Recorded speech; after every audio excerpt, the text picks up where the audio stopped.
But first, to the huge agenda push at the White House as President Trump approaches the 100-day mark. A health care vote expected next week, and President Trump says a massive tax cut could also be coming as soon as Wednesday. Roll tape. We'll be having a big announcement on Wednesday having to do with tax reform. The process has begun long ago, but it really formally begins on Wednesday. Joining me now, David McIntosh, Tim Phillips, and Adriana Cohen. David, I've got to start with you. I saw you on, I think, earlier in the week with Stuart Varney. You seemed pretty upbeat that perhaps something was coming. The bill that we saw floating around yesterday, I spoke to a couple of Freedom Caucus members, and they didn't seem too thrilled with that. So where are we right now? On the health care bill? Yeah, the health care bill. I think the problem we've got there is the moderates are now holding out against essentially the Pence negotiated provision that would let states waive all of these very expensive Obamacare regulations. Those regulations are the reason that all of our private health care insurance has skyrocketed in the last 8 years. Pence and Meadows negotiated a great compromise that state by state the governors could weigh in and get an opt-out for that. But it's now the moderate Republicans in the House caucus that are really acting more like Democrats and saying we want to keep that. David, is that because these governors are addicted to federal government money?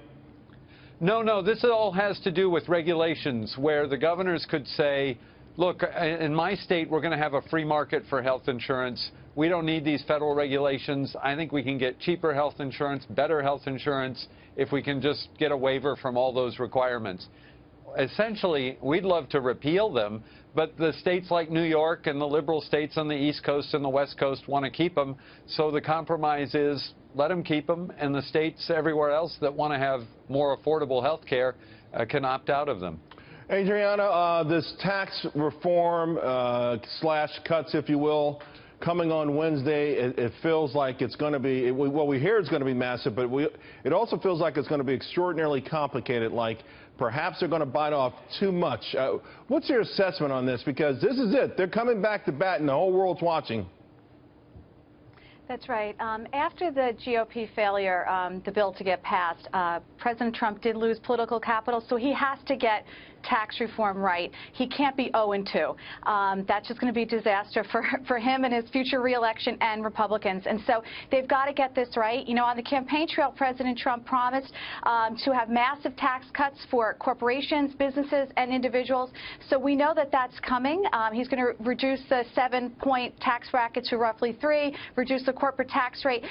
The big sticking item is going to be Paul Ryan, whether or not there's going to be a border adjustment tax or not. It's very unpopular, but Paul Ryan says, you know, that's how you make this revenue neutral, because if that's put into place, it will generate $1 trillion in revenue. Right. However, it's unpopular with the business sector, as you know. Although, Tim, we did hear earlier, and I think, as a matter of fact, it was yesterday, with Steve Mnuchin, and it feels like the White House is now going to go out there with a plan that they're going to argue, hey, forget about revenue neutrality for a moment and think about growth. Think about supply side economics and the success that we've had that we had under Ronald Reagan, and sell it that way.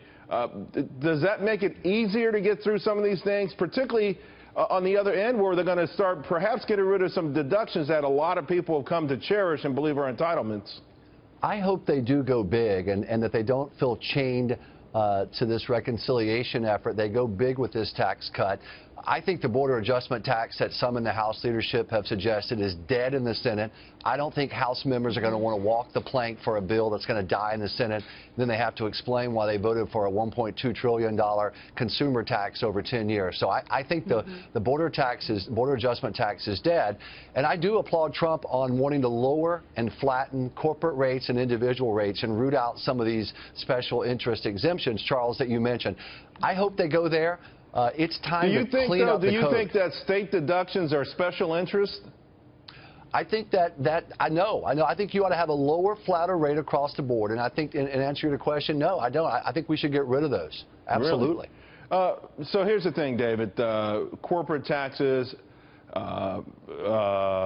personal taxes, individual taxes, all in the same bill seems like a major stretch. But we're also dealing next week with a potential government shutdown. And from what I understand, there's some negotiation going on with Democrats trying to lure some of them in return for not shutting down the government. Could that play a role here in the art of the deal? I think it's going to be critical that they reflect the funding priorities the president has. He wants to increase national defense spending. It's been dramatically cut. He wants to build the wall, and I think that'll run into tough times with the Democrats. But I think on national defense and some of the other priorities, they can reach a compromise. It's going to be a lot of hard work, but I think they can do it. By the way, we have a mantra about tax cuts and the debt, and we basically say for pro-growth, cut taxes; to deal with the debt, cut spending. Don't raise taxes. But there's no political will to cut any significant spending, though, David. I know they've got to decide that they have to do that.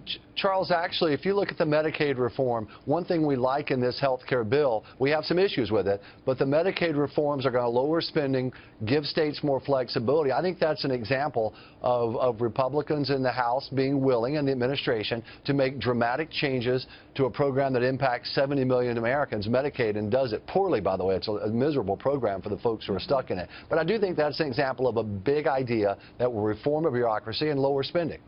What happens, Adriana, if this thing is so complicated, so ambitious, that they take their eye off the ball because on Friday they have to figure out a way to keep the country funded? And I don't think that's getting enough press right now. I think that's an issue that we could find our government scrambling to, because, of course, President Trump wants to keep that going, but he would love to be able to use it as leverage as well. That's right. And look how much fallout Republicans paid a huge price, especially Senator Ted Cruz, for getting blamed for shutting the government down over Obamacare last time around. And so we can't have this. We don't want to see the government shut down. President Trump needs to get it right on tax reform. I do believe a lot of these cuts will, I agree with Steve Mnuchin, they will pay for themselves. It will generate robust economic recovery, like cutting the corporate tax rate down from 35 to, let's say, 15, and putting more money in Americans' wallets, especially small businesses, is also going to create a lot of jobs. But I agree, we have to cut spending. That is a really important piece of this. We know the government likes to overspend, and we need to start cutting this pork pretty dramatically.